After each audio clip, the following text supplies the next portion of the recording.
Hi, my name is Randy, and this is my reflection video as part of the final portfolio project for the Masters of Educational Technology graduate program at Boise State University. I have been living and working abroad for 20 years now. Most of that time was spent in Istanbul, Turkey. For the past 5 years, I have been living in Abu Dhabi, which is the capital of the United Arab Emirates, where I work in the Academic Bridge Program, an English Foundation program, at Zayed University. During the next 10 minutes or so I will talk briefly about what stands out for me in each of the 10 classes that I completed. I hope you enjoy the presentation. EdTech 501 was my first class in this program. The first two assignments in this class related to my prior experiences with technology, and then the assignment was to define what we mean when we say educational technology. I can say honestly that aside from surfing the internet, I had little knowledge or interest in technology until the spring of about 2008, when I began doing internet research in preparation for a job interview in Dubai for my current position.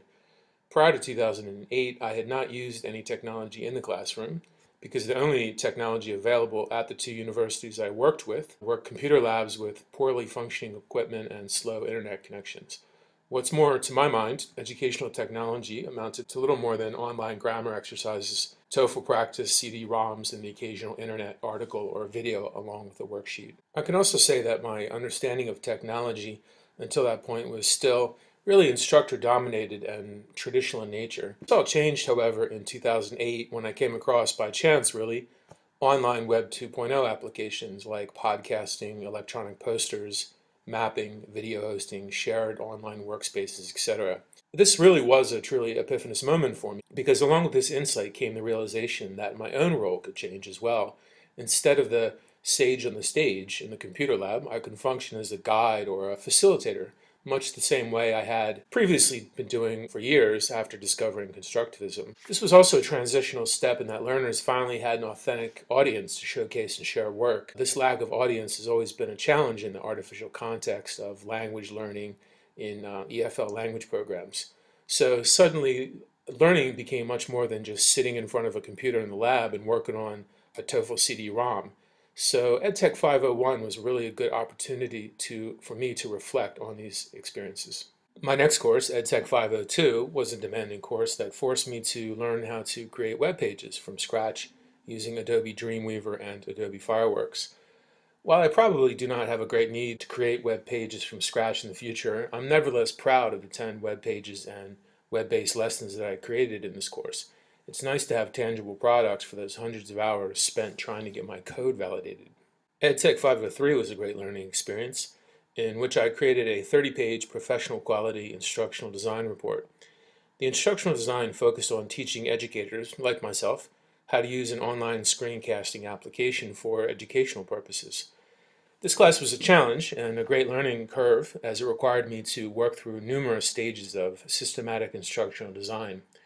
In particular, I found the use of Bloom's taxonomy and Keller's ARCS framework, the linkage between assessment and instruction, very useful. And I've been applying this in my work ever since. To illustrate, I was recently observed by a manager at work as part of my contract renewal process. And as part of that, I had to submit a written lesson plan prior to the observation. On the written lesson plan, I labeled my instructional sequence using Bloom's taxonomy and Gagne's instructional events.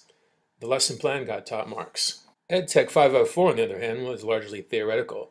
I did a lot of research relating to various learning theory and educational models. In fact, I was already familiar with dominant theories of behaviorism, cognitivism, and constructivism. Yet this course provided me with an opportunity to write a 30-page plus research paper aimed at evaluating the curriculum and learning environment of my own work context here at Zayed University. And I did this through the lens of social constructivism and 21st century learning approaches, which I also became very interested in during this course. The paper is notable because I actually submitted it to the management of the university here where I work, and it actually had an impact on pedagogic approach.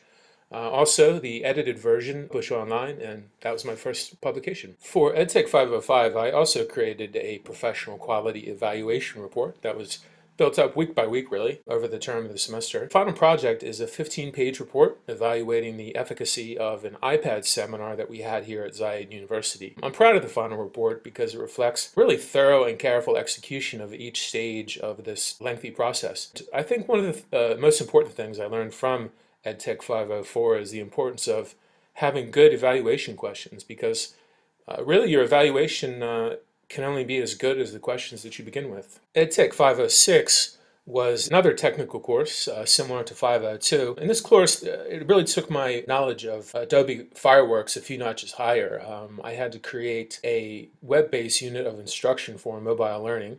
And the final product is a collection of more than 22 graphics that I created as part of a unit on grammar that was designed specifically for use with an iPad. I think the graphics are pretty effective because they all conform to visual graphic design principles that I learned through Laura's textbook. And like 502, this was a demanding course because it required not only application of theory, but also mastery of technical skills. EdTech 512 was another great course for which I built two nice websites. The primary aim of the course was to create a completely online course, which I did, as you can see here. It's a 6-week online course that teaches educators like myself the principles and application of 5 different mobile learning best practices. What I really found useful in this course was the opportunity to apply best practice to instruct best practice. What I mean by that is, for instance, I actually used Bloom's taxonomy to structure the weekly modules. Also, the project required extensive and detailed planning, so it was a great course, a good learning experience, and I'm really happy with the final products. EdTech 513 was another interesting course for which I created a number of multimedia products.